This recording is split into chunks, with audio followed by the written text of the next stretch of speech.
Good morning, everyone, and welcome back to a new vlog. It is Wednesday today, and to be exact, it is January 25th. And it's one of those magical days in adulthood where you take a random day off during the middle of the work week, and the kids are at school, and the husband is at work, and you have the whole house to yourself. It makes me giddy. I'm so excited. So I had the day off. I have my scarf on because I didn't turn the heat all the way up yet in the house, but today, I'm just trying to get a few things done. I just finished the 2 books I was reading in my last vlog, which are A Farewell to Arms by Ernest Hemingway and The Reading List by Sarah Nisha Adams. So I'm kind of ready to start picking up a new book. I'm not sure what I want to read yet. And I'm going to be taking down my Christmas decorations. I know I'm really late. I am the type of person that leaves my decorations up for a long time, but I'm going to be redoing my bookshelves so I can get all my books back up there. Oh, there's my cat on the table. So I may film that, and I'm going to film maybe my next video or so. I'm going to be taking a walk outside, and I'm also going to be going through a bunch of stuff. I'm on this Marie Kondo journey to try to declutter my house, and I have to start with clothing. So that's the first thing I'm going to try to go through is my clothes and the girls' clothes, and my husband can do his own, but yeah, so that's the next step. And I know the day is going to fly by as it always does, but yeah, hopefully I can just enjoy not working and having some time to myself. Good morning, Mary. How are you? How are you doing today? Say hi to everyone. Say hi.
So the winter storm that we're getting has begun, but I wanted to go to get a quick walk in before it really gets into full effect. And I want to go over to this really cool spot in the woods that I love, but I couldn't find an opening in the fence right now, so I just had to army crawl it under there.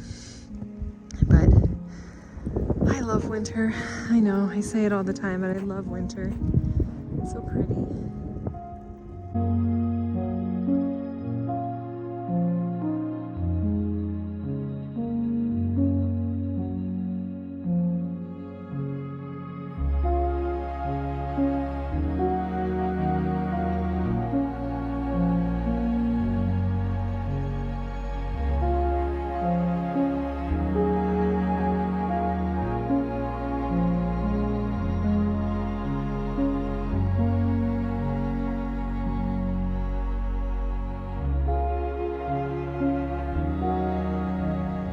So this spot I discovered on the farm a few years ago, maybe like 5 years ago or so. And I grew up across the street from the farm that I live on now, and I never knew this little meadow existed within the woods. Sorry, I'm out of breath. But I can't describe the feeling that I have when I come back here. I don't know if you guys have a certain spot in nature or a home or a place where you just feel so at peace and maybe like just close to your soul. I don't know if that sounds a little cheesy, but I can't describe it. It's just one of those places. It's so naturally quiet. First of all, because we're surrounded by trees, which help to insulate the wind. And then with all the snow, it also creates that extra insulating quiet noise. You can still hear the cars from the road, but otherwise it's just, I don't know, I love it back here.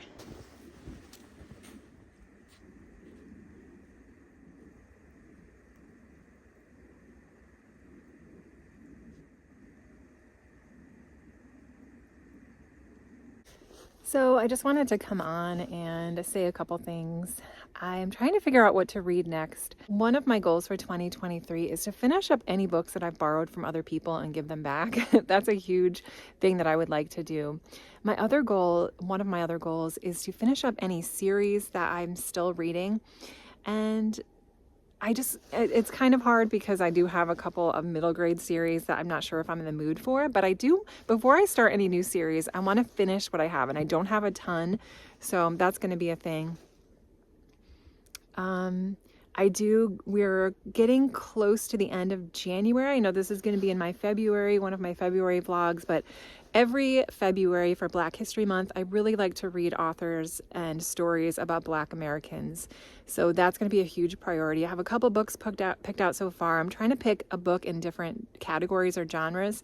So I have a nonfiction pick, I have a classic pick, I have a romance pick, and I have a sci-fi pick, all of which are written by Black authors. So I'm really hoping to dive into those soon and start up those. So I'll probably do my Black History Month stuff before I get into like rereading all of these other random books that I just want to be done with. So those are my goals. It is so beautiful. I'm in the woods, like you just followed me in here. But yeah, I'm gonna head back to the house and get a couple more things done. But I just wanted to check in for right now.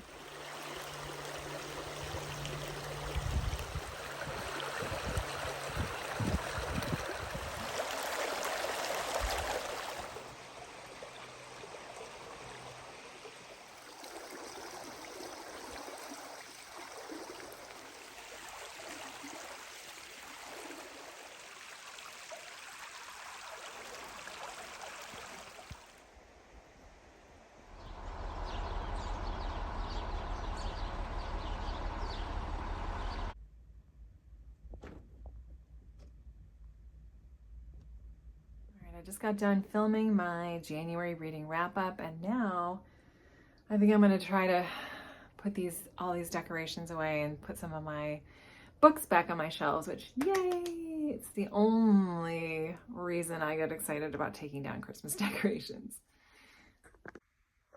Here's a little behind the scenes of my little buddy that was laying next to me during the whole video. He's so cute. I love him. His name is Clark.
Good morning, everyone. I just got back from a beautiful walk outside right before work. I have to sign on to work in like 2 minutes, but I just wanted to pop on and give you guys a little update on what I've been reading. So far, I have finished 2 books. I finished a book called Dear Ijeawele, a Feminist Manifesto in 15 Suggestions. This was a nonfiction book written by, I'm going to get her name wrong, but Chimamanda, Ngozi, and I'll put a picture of it here, but she's a pretty well-known author. I know she's garnered a little bit of media about some comments she made in the past, but setting that aside, I did really want to read this book because I thought it was a really interesting topic. It's intersectional because she is an African woman writing about feminism.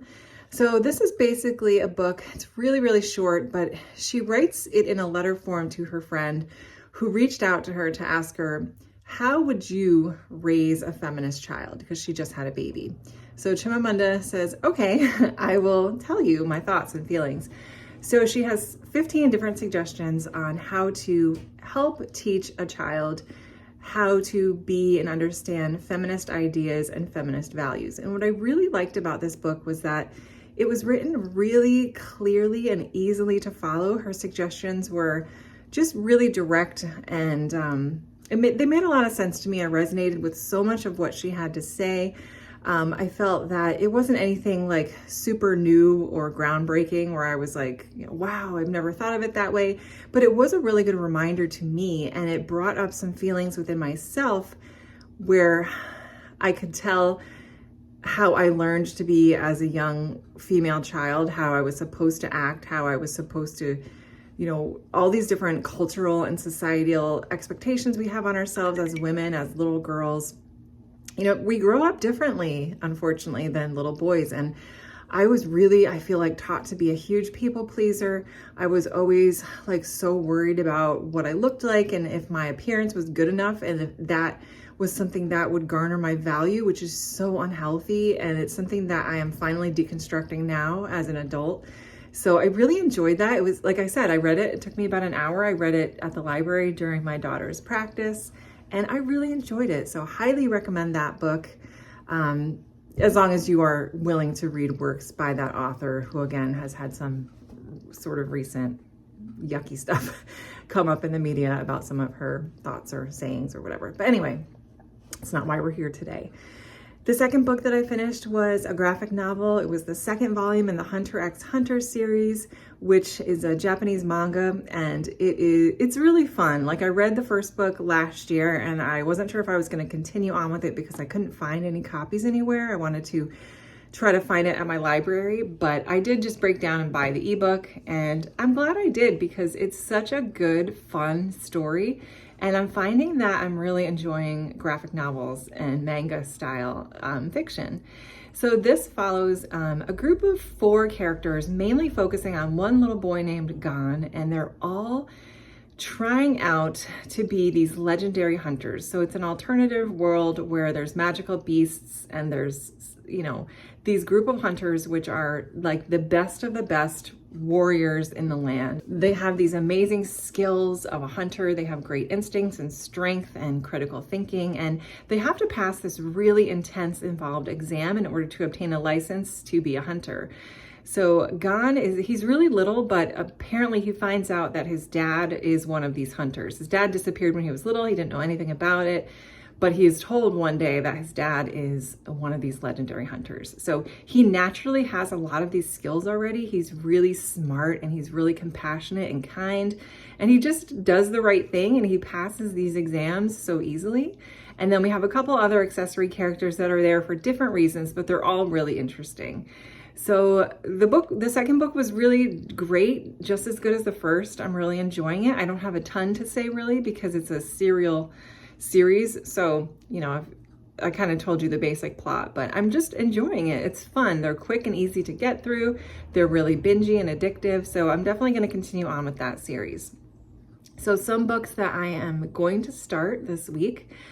are going to be, I picked up a graphic novel called March by John Lewis, and this is a 3-volume set, and it's basically an autobiography of him, and he is one of our he was one of our US congressmen, and he also was a very iconic and influential man involved in the civil rights movement in the 60s.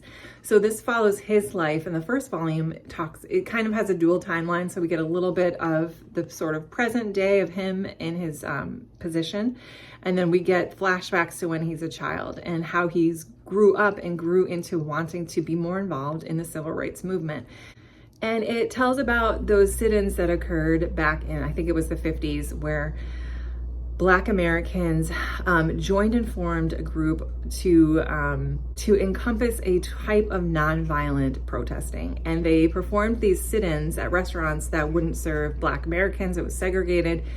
And it was just so inspirational and wonderful to read about. And it was uncomfortable to read about, of course. You just see the horrific racism that was unfortunately a reality back then. But it was just like, I loved the graphic novel form of this type of storytelling, this type of memoir or autobiography. I just found it really just enjoyable to consume literature in that way. So I thought the graphic novel was phenomenal. I just like, when you think about these people that they were so brave the way that they went in, and they knew that they could be arrested. They knew that they could be beaten. They knew that they could be humiliated with food thrown at them, people spitting on them, people touching them, people screaming at them. And they did it anyway, because they had it was that fine line between being so angry about how the world was, but also really wanting and knowing that they had to do this in order to promote change and to promote a better future for themselves and their children and their families. So it was just so much respect for that generation of people that were able to do that and mentally be able to sit through these nonviolent protests. So phenomenal. I'm excited to keep going with volumes 2 and 3 coming up as well. And then I'm also going to start the audiobook for Kindred by Octavia Butler, which I got a copy of through my library, through my Libby app. Ugh, cat on the table. But anyway, I'm going to start with that. The premise of that story is that we follow a woman named Dana who's in her late 20s. She's living with Dana is a Black American living with her white American husband in the 1970s in San Francisco. And she somehow gets transported back into antebellum Maryland, and she lands in a plantation. So she's transported back, I think, into the 1800s where slavery is still real. And she ends up saving this little white boy, like 4 years old, from drowning. And that's she saves him, and then she gets transported back to her present day. And I believe she just keeps kind of transporting back. She's linked with this young man, and she keeps going back like when he's in danger and stuff, but she keeps getting trapped there for longer and longer periods of time. And she, has to experience life as an enslaved woman. So very interested to pick that up and start that audiobook. So yeah, just wanted to give you guys a quick update and hope your reading is going well so far.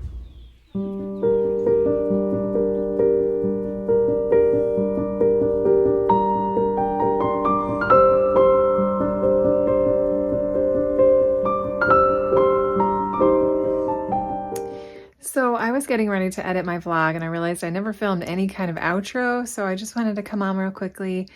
I haven't vlogged in at least a week. I've just been really busy. I did start a new audiobook called A Flicker in the Dark. This was on one of the Goodreads, like best thrillers.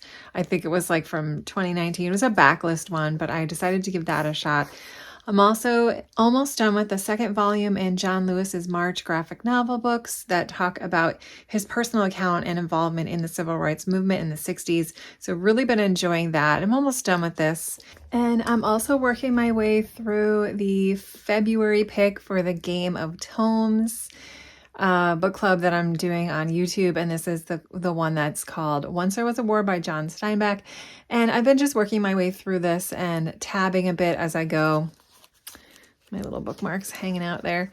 So I'm about like that way through, and this is a really slow read for me. It's actually nonfiction. John Steinbeck apparently was a news consultant for the New York Herald newspaper back during World War II. And he went overseas with these troops and he wrote a series of essays focusing more on the human experience of being in war rather than the actual battles and the actual fighting. So he was there with the soldiers. It's a very emotional account of what everyone was going through. He's kind of like this silent observer that is just writing what the feeling is like being on board these giant troop ships, embarking and traveling to the destinations, being on the ground.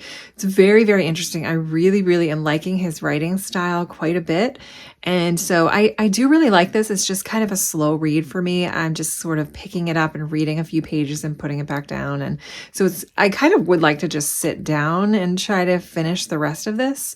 Also need to do that with my graphic novel March, because that one I just keep picking up and putting down. I'm just reading way too many books at once. I don't know if you guys have that problem, but yeah, anyway, I just got to kind of focus. My reading is all over the place, just interested in reading so many different things.